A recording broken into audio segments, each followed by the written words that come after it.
Hola, bienvenidas y bienvenidos a nuestra tercera sesión virtual del curso Medios sin Fin, el curso de Giorgio Agamben. Y vamos a revisar en esta tercera sesión el capítulo quinto y sexto, notas sobre el gesto, y más adelante hablaremos del lenguaje y los pueblos. Pero entremos con este capítulo quinto, notas sobre el gesto. Por supuesto estamos hablando del gesto humano. Y desde luego, ¿cuál es la vinculación que tiene el gesto con lo político? ¿Por qué el gesto es un elemento central de la acción? ¿Por qué el gesto puede tener una lectura crítica? ¿Por qué el gesto puede tener una exégesis, una interpretación juiciosa? ¿Y cómo el gesto está relacionado con la historia de las ideas políticas? Si es que eso existe, dado que no hay sucesos en las ideas. Las ideas, en todo caso, son reacciones de los sucesos mismos. En fin, ¿por qué ¿por qué el gesto es importante y por qué el gesto tiene una lectura política? Bueno, esas son justamente las preguntas que se hace el propio Agamben en torno a este capítulo. Y el propio Agamben va contestándonos poco a poco cada una de estas preguntas. Toda imagen es la reificación y alunación de un gesto, dice Agamben. Pensemos en la Gioconda, pensemos en las Meninas. Estas grandes obras de arte, el Jardín de las Delicias que tengo aquí atrás, estas obras de arte pueden ser vistas no solo como formas inmóviles y eternas, sino como fragmentos de un gesto o como fotogramas de una película perdida. En toda imagen opera siempre una suerte de ligatio, de ligamento, de vínculo, de link, un poder paralizante que es menester exorcizar, interpretar. Es como si toda la historia del arte se elevara una muda invocación de la liberación de la imagen en el gesto. El cine, que es imagen-movimiento, el cine devuelve las imágenes a la patria del gesto. Y por supuesto aquí utiliza mucho los dos tomos sobre estudios del cine, de hecho son tres, sobre estudio del cine de Deleuze. Y entonces nos habla Agamben de el cine que devuelve las imágenes a la patria de los gestos y que el cine intenta eternizar, intenta capturar lo que se nos ha escurrido de las manos, lo que hemos perdido, que es justamente el gesto. El cine siempre trata de montar una serie de escenas, una serie de tramas, una serie de secuencias, pero donde el protagonista implícito son los gestos, porque los gestos siempre son estructuras de una época. Por supuesto, cuando Agamben escribe esto en 1996, perfectamente podría haber inscrito no solamente el cine, sino también TikTok. TikTok es una auténtica enciclopedia de gestos, donde a través de mensajes montados, el gesto trata de emular el mensaje y entonces se produce un auténtico discurso. Y se produce no solamente la trama de una historia, sino también el aire de un tiempo. Esto es central. Y entonces el gesto cobra una importante relevancia en las redes sociales. Por supuesto, Agamben no tiene esa lectura porque el texto de Medios sin Fin es un texto publicado, pensado en 1996, pero perfectamente lo podemos, digamos que, revisitar, perfectamente podemos actualizar esta lectura a TikTok en el tema de los gestos y por supuesto que podemos hacerlo en el cine y por supuesto que podemos hacer a través del teatro, el género político por excelencia. Vayamos a ver lo que dice concretamente en torno al cine el propio Agamben y habla de Nietzsche. Nietzsche señala el punto en que esta tensión polar hacia la desaparición y pérdida del gesto por una parte y hacia su transfiguración en nado por otra alcanza una culminación en la cultura europea. Porque el pensamiento del eterno retorno solo es intangible como un gesto en el que potencia y acto, naturaleza y artificio, contingencia y necesidad se hacen indiscernibles, en última instancia, pues únicamente como teatro. Así hablaba Zaratustra, es el ballet de una humanidad que ha perdido sus gestos. El cine mudo traza el círculo mágico en que la humanidad trató por última vez de evocar lo que se le estaba escapando de las manos para siempre.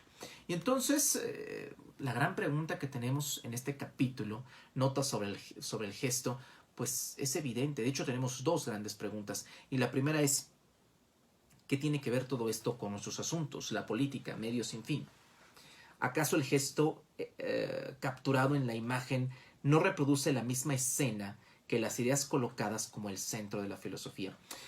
¿Por qué el gesto es importante? El gesto habla de un contexto social, económico, habla del aire de un tiempo, una expresión, l'air du temps, una expresión propia de los franceses, una expresión propia del siglo XIX.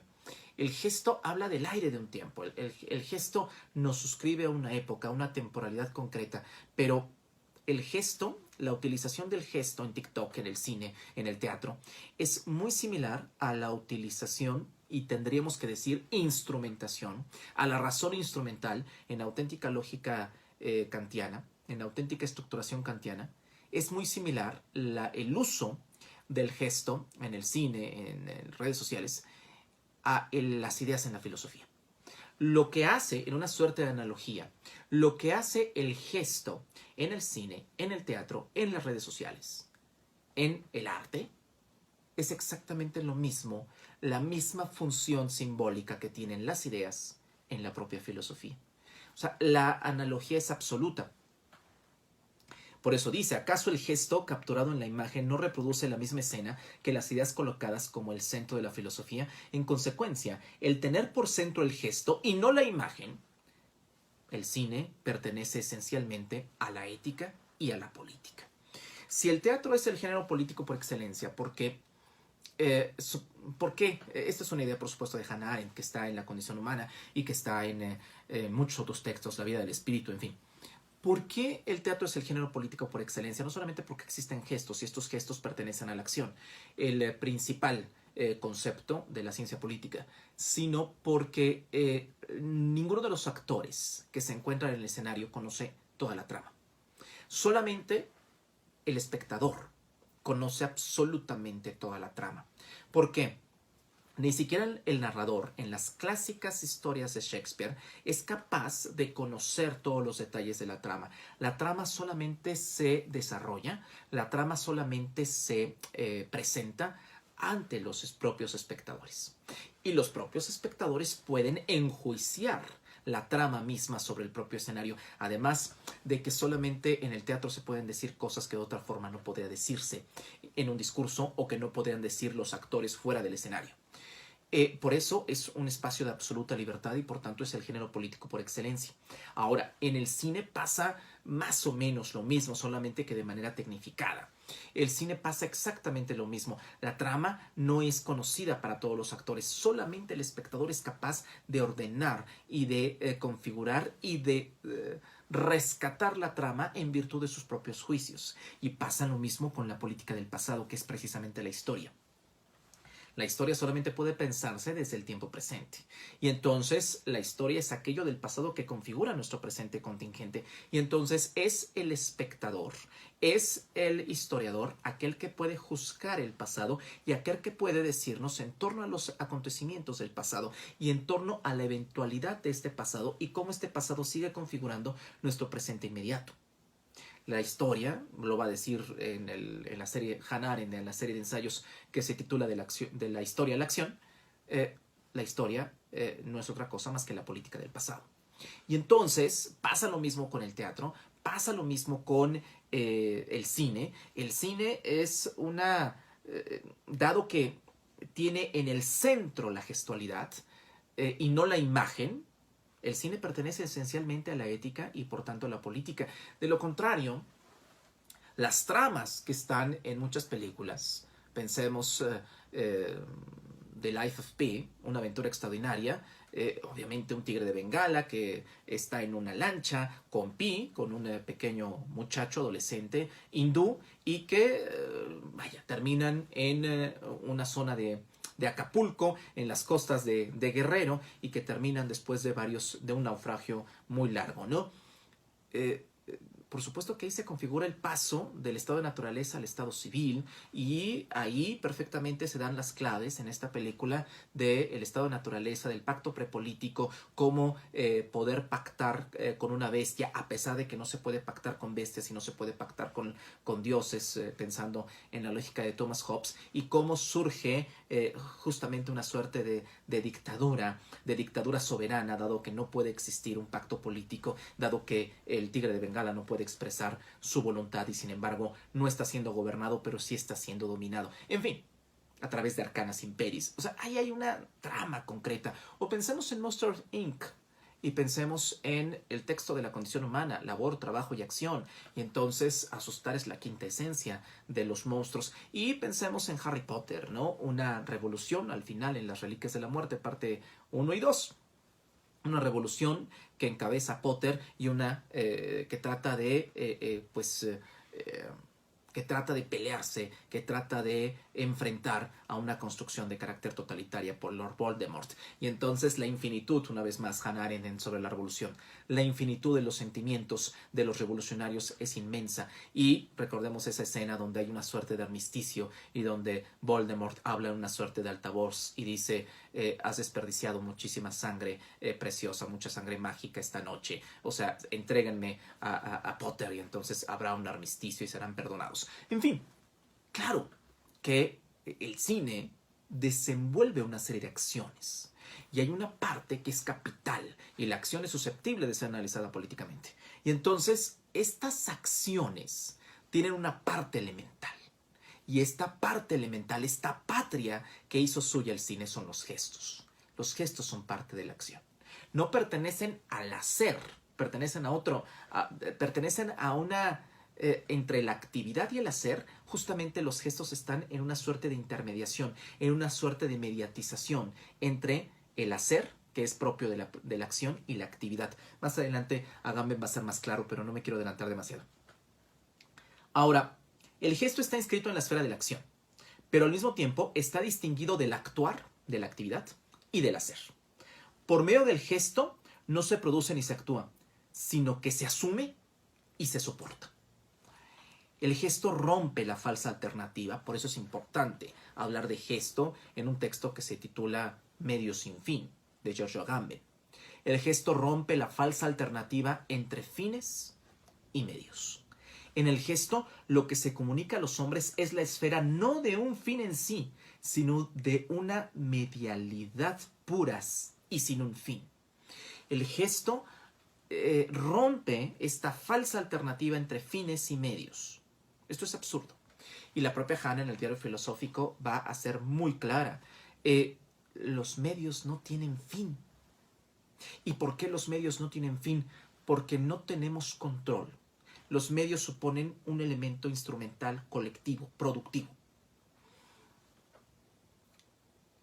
Y por tanto, dado que es colectivo, genérico, nunca nosotros tenemos control. Podremos nosotros tener control de nuestras acciones, pero nunca tenemos control como otros reaccionen frente a nuestras propias acciones. En consecuencia, los medios, en la medida en que se reproducen, alteran el sentido de los fines. Por eso no existe esta lógica de esta alternativa entre medios sin fin. Es un falso dilema. Y el gesto no solamente confirma el falso dilema, sino que el gesto está no solamente inscrito en la esfera de la acción, sino precisamente porque está inscrito en la esfera de la acción, rompe la falsa alternativa entre fines y medios. En el gesto, nos dice Agamben, lo que se comunica a los hombres es la esfera no de un fin en sí, sino de una medialidad pura y sin fin. El gesto es una medialidad, una vinculación pura y sin fin. Una vinculación, una medialidad que no tiene fin. Finalmente, la expresión de Kant, finalidad sin fin, ha adquirido un significado concreto. Me parece que está en el conflicto de las facultades. En otras palabras, el gesto es comunicación de una comunicabilidad. De aquí la proximidad no solo entre gesto y filosofía, sino entre cine y filosofía. ¿Por qué hablar del gesto para cerrar el capítulo? Muy corto, pero muy interesante. Porque la política es la esfera de los puntos medios, es decir, de la gestualidad absoluta de los hombres. La gran lección de Agamben en este capítulo quinto es que los gestos pueden ser descifrados, pueden ser, como dice él, exorcizados, es decir, enjuiciados. Tienen una exégesis interpretación, y que esta exégesis gestual, esta exégesis de la gesticulación y del gesto, es un ámbito fundamental de lo político. Y por eso, y además rompe la alternativa, la posibilidad de esta interpretación del soporte, del gesto, Rompe de algo que asumimos y soportamos y que lo expresamos sin terminar de expresarlo en palabras, sino que lo significamos. Esa sería la palabra correcta, el verbo correcto. Sino que lo significamos a través del gesto. Esa posibilidad de interpretación nos dice mucho y nos lleva directamente a la esfera de lo político, una antesala de la política. Ese es justamente el tema y esa es precisamente la importancia del gesto. El gesto es la comprobación de que no existe una alternativa entre medios y fines y que ni siquiera existe una correlación entre medios y fines. El gesto es un mecanismo probatorio de esto que estamos comentando. Ahora, esto es con respecto al capítulo 5. Podemos irnos al capítulo 6, las lenguas y los pueblos. Normalmente, si nosotros nos damos cuenta, están muy conectados todos los capítulos. Habría que revisar las 2 sesiones anteriores que las pueden encontrar en Facebook University. Y entonces están, digamos que cada capítulo no es precisamente un eslabón de una cadena, pero sí están muy conectados. Y aquí regresamos al tema del pueblo. Recordemos que por ahí de la segunda sesión, si mal no recuerdo, hay un capítulo muy concreto de Agamben que se llama ¿Qué es un pueblo? Y entonces abordamos la parte de los miserables, del cuerpo político versus miserables, ¿no? Las dos connotaciones históricas que se ha tenido en torno a los pueblos. Y aquí entramos a un tema central. Las lenguas y los pueblos. Y vamos a retomar algo que tiene que ver con Rousseau. Y vamos a retomar algo que tiene que ver con la ideología romántica. La ideología romántica siempre trató de aclarar el concepto de pueblo con algo todavía más oscuro, el concepto de lengua. Trató de enlazar el pueblo con la lengua. La simple correspondencia entre el factum pluralitatis de la teoría política, es decir, la condición plural de los hombres, y el factum loquendi, que esta pluralidad ocurre en un espacio público político, en un cuerpo político, funda el discurso político moderno. Un discurso político moderno que hemos visto que está completamente desvanecido, de acuerdo a lo que hemos revisado en las 2 sesiones anteriores. Ahora, ¿quién cubre el enlace lengua-pueblo a la luz de la decadencia del Estado moderno y por tanto del concepto clásico de soberanía? Bueno, el hecho de que todos los pueblos, concluye Agamben, son bandas y que todas las lenguas son jergas. Todos los pueblos son gitanos, diría Agamben, nuestro medievo conservado, y todas las lenguas son en sí mismo jergas. Quizá, si vamos concretamente a las palabras de Agamben, podemos un poco clarificar más esto que nos está comentando. Y nos dice concretamente Agamben, si los poderosos de la tierra apelan a las armas para defender a un estado sin pueblo, se refiere a Kuwait. Los pueblos sin estado, habla de los kurdos, de los armenios, de los palestinos, de los judíos de la diáspora, pueden por el contrario ser oprimidos y exterminados impunemente, lo que pone en claro que el destino de un pueblo solo puede ser una identidad estatal y que el concepto pueblo no tiene sentido más que si es recodificado en la soberanía.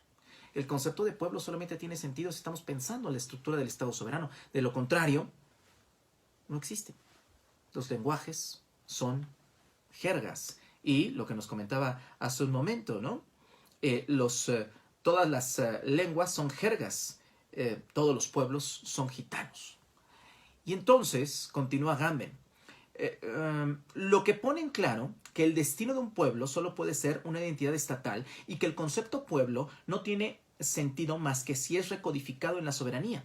De aquí también el curioso estatuto de las lenguas sin dignidad estatal, catalán, vasco, gaélico, etc., a las que los lingüistas tratan naturalmente como tales, pero que de hecho funcionan más bien como jergas o dialectos y asumen casi siempre un significado inmediatamente político. Continúa, por supuesto, continúa más adelante Agamben con una propuesta. Si nosotros nos hemos dado cuenta en estas, apenas llevamos 63, 64 páginas del texto medio sin fin, si nosotros nos damos cuenta, Agamben tiene una particularidad que va a ser reproducida por muchos pensadores, por muchos lingüistas, por muchos filósofos políticos del siglo XXI. No solamente comprender, decía Norberto Bobbio en un célebre ensayo, si trata soltanto de capire, se trata solamente de comprender, en alusión por supuesto a la tesis de Feuerbach, ¿no? Los filósofos se han encargado de interpretar diversos modos el mundo, de lo que se trata es de transformarlo. Y entonces decía Bobbio, reviraba en ese célebre ensayo y decía, no se trata de interpretar y mucho menos se trata de transformar, se trata única y exclusivamente de comprender. Sin romper con la tónica de la tradición del pensamiento político occidental, Agamben da un paso muy interesante. El filósofo que es capaz de proponer, de plantear alternativa desde el pensamiento. Y eso es un elemento constante. Lo hemos visto en la primera sesión, cuando hablábamos del pueblo, cuando hablábamos en la primera sesión que hablábamos de el refugiado, por ejemplo, en fin, ¿no? El tema del residente, cuando decía el concepto de nacionalidad, el Estado-nación que protege desde el nacimiento y que da una serie de derechos ciudadanos, pues eso está completamente quebrado. Se tiene que ir a otro tipo de comunidades que se encuentran en diáspora, comunidades residentes que están transitando entre diferentes fronteras. Agamben tiene el buen tino de siempre no solamente comprender, sino proponer. Y entonces, ¿cuál es la propuesta que tiene Agamben en torno al tema de los lenguajes y al tema de los pueblos? Romper la cadena existencial, lenguaje, gramática, pueblo, Estado. Está claro que el reto para la ruptura de esta cadena, lenguaje, gramática, pueblo, Estado, pues no solamente es político, sino también filosófico. Agamben escribe esto en el 96-97. No podría ser una pregunta que nosotros sí podemos hacer. Si el lenguaje inclusivo es el comienzo, todes, si el lenguaje inclusivo, que muchos lingüistas han echado tierra en torno al mismo, que escritores nobeles de literatura reconocidos como Vargas Llosa lo han calificado como una auténtica estupidez. Si el lenguaje inclusivo es el paso justamente para romper la cadena lenguaje, gramática, pueblo, Estado. Bueno, eso por supuesto está por verse. Porque a final de cuentas, la identidad de género que reafirma el factum pluralitatis, que reafirma el hecho de la pluralidad a partir de la cual se sienta la política y por tanto su pensamiento, la filosofía política, pues la identidad de género es la confirmación de todo esto. Y entonces la ruptura del binomio ciudadanas-ciudadanos, sino porque el binomio de los sexos, clásico de los sexos, está completamente desfasado junto con el tema de la nacionalidad y junto con el tema de los derechos ciudadanos. Y entonces estamos en una suerte de involución a los orígenes en virtud de la ruptura de todo. Al origen del factum pluralitatis, al origen del hecho de la pluralidad relacionado con un factum loquendi, con un espacio concreto, físico establecido donde ocurre la pluralidad como un hecho esencial de la vida pública política. Quizá el lenguaje inclusivo sea un paso, por supuesto insuficiente, pero quizá un paso para la ruptura de la existencia del lenguaje, de la cadena lenguaje, gramática, pueblo, Estado. Eso estaría por verse. Bueno, la siguiente sesión del próximo viernes vamos a revisar precisamente unas notas sobre la sociedad del espectáculo, un libro que recomiendo ampliamente, un libro de los años 60, 68, 69, de Guy Debord.